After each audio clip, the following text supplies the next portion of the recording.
Hey guys, so today is another one of those basic videos, and I get a lot of questions about which mascara I'm using, and it's usually the way I apply my mascara and not the mascara in itself. And I thought a basic video would help out a lot of beginners out there and just show you the difference a small little trick can make. So the thing that you need to do before you apply mascara is curl your lashes, and for that you would need a lash curler. Any lash curler will do. The way I like to curl my lashes is to make sure that I get all of my lashes into the lash curler and start pressing it gently yet firmly. So I curl it on a straight angle like this, and then I take the lash curler upwards.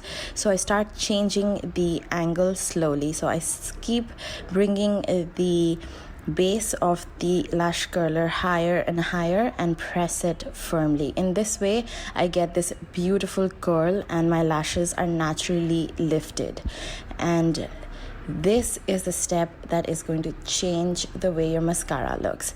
As you can tell, my lashes are already visible even without wearing any mascara right now.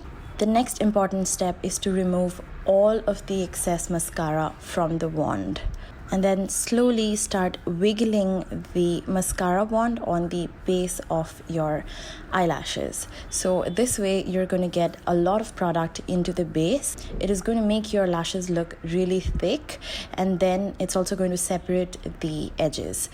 And the reason why we remove all of the excess products is to make sure that we do not create any lumps on your lashes. And that's it. Do you see the difference on my left eye versus my right eye? Both of them are using the same mascara, and you can just see the difference curling your lashes properly makes. So that's all for this short and quick video. Thank you so much for watching. I hope you guys like this, and I'll see you soon.